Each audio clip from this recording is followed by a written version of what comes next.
Bonjour à tous, on commence cette revue de presse en Italie avec l'AC Milan, qui s'est imposé lundi soir grâce à un certain Zlatan Ibrahimovic. En effet, les rossoneri l'ont emporté 2-0 face à Bologne pour cette reprise de la Serie A, et le seul buteur de la rencontre n'est autre que le géant suédois. Forcément, il fait la couverture de tous les journaux transalpins ce mardi.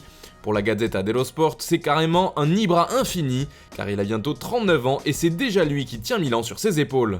Pareil pour le Corriere dello Sport qui s'est régalé du show d'Ibra et met en avant les mots du héros. « Je me sens comme Benjamin Button, les jeunes m'écoutent », a-t-il affirmé après la victoire des siens. Enfin, l'ancienne star du Paris Saint-Germain fait aussi la une du Quotidiano Sportivo, et d'après le journal, cet Ibra vaut double. A noter qu'avec ces deux réalisations, il prend déjà la tête du classement des buteurs en Italie. On part maintenant en Angleterre où ça jouait aussi, et ce sont les Sky Blues qui ont pris le meilleur sur les Wolves, score final 3-1. Bien amené par Kevin De Bruyne et le jeune Phil Foden, tous deux buteurs, les Citizens remportent donc leur première rencontre de la saison en Premier League. Pep Guardiola et ses hommes font la une du Daily Mirror aujourd'hui, mais aussi du Daily Express qui préfère insister sur la bonne performance de Foden, qui a permis à City de s'envoler. C'est aussi le cas du Daily Star qui de son côté note que le jeune anglais marque de nouveau et encore à l'extérieur. L'autre information du jour en Angleterre, c'est celle qui concerne Roman Abramovich, le président du club de Chelsea. D'après une enquête de la BBC, chaîne de télévision anglaise, relayée ce matin par The Times notamment, le milliardaire russe détenait les droits économiques de plusieurs joueurs ayant affronté les Blues, comme André Carrillo qui avait joué contre le club londonien en Ligue des Champions en 2014 avec le Sporting. Une information qui pourrait faire une grosse polémique outre-Manche, d'autant qu'il s'agit de tierce propriété, lorsqu'un club cède les droits économiques d'un joueur à un fonds privé, une pratique qu'a interdit la Premier League dès 2008 et la FIFA en 2015. L'affaire pourrait donc ne pas en rester là. Du côté de l'Espagne, un homme fait les gros titres de tous les quotidiens sportifs, c'est Luis Suarez.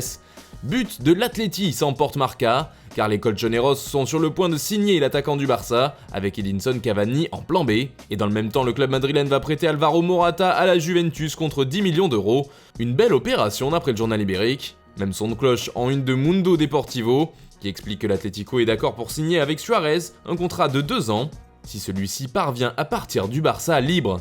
Et selon la radio espagnole Racuna, le Barça lui avait offert son bon de sortie lundi. Pourtant, si on en croit Sport ce mardi, le club catalan ne souhaite pas le laisser partir libre s'il rejoint un concurrent comme l'Atlético, justement. Un coup dur pour Suarez, déjà dans l'échec cet été avec son départ manqué à la Juventus. La décision du Barça va-t-elle bloquer définitivement l'Uruguayen ? Réponse d'ici le 5 octobre. Suarez fait également la couverture du journal AS, mais ce qui nous intéresse ici, c'est l'information qui concerne Zinedine Zidane. L'entraîneur français serait en désaccord avec la direction du Real Madrid à propos du mercato. En effet, la Casablanca serait contre le fait d'acheter un buteur supplémentaire, à l'inverse de Zizou. Lui ne ferait réellement confiance qu'en Karim Benzema, et ne souhaiterait pas aligner Luka Jovic, Borja Mayoral ou Mariano Diaz à la pointe de son attaque. C'est pourquoi le coach du Real aurait demandé à ses dirigeants une recrue. Problème donc, car ces derniers ne semblent pas vouloir faire plaisir à Zidane et restent fermés à l'idée d'acheter un attaquant pour jouer les doublures de Benzema. Enfin, justement, un attaquant pisté par le Real Madrid fait les gros titres en France, c'est Kylian Mbappé.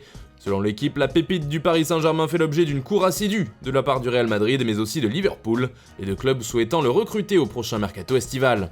De son côté, le PSG essaye encore et toujours de le prolonger mais se heurte au refus du jeune attaquant. Et si le club francilien ne désespère pas, le temps presse. De plus, le club serait en train de se séparer d'un certain Luis Ferrer, l'un des artisans de la venue de Mbappé à Paris et un proche du clan du joueur. Un geste qui pourrait encore plus compliquer une prolongation du français au PSG. Et puis un autre joueur du club fait les gros titres, il s'agit de Neymar. Alvaro aurait bien traité le Brésilien de singe, affirme ce mardi le Parisien. Le journal local s'est appuyé sur de nouvelles images et a consulté un expert avant de confirmer l'information de l'émission brésilienne Esporte Espectacular. Mais cette nuit, une autre information est venue faire l'effet d'une bombe. Elle vient de la radio espagnole Cadena Cope, qui affirme que l'OM dispose d'images prouvant que Neymar a qualifié Hiroki Sakai de chinois de merde. Cette affaire est donc loin d'être finie. Voilà, c'est tout pour ce matin, bonne journée à tous, on se retrouve dès demain pour une nouvelle revue de presse sur Foot Mercato.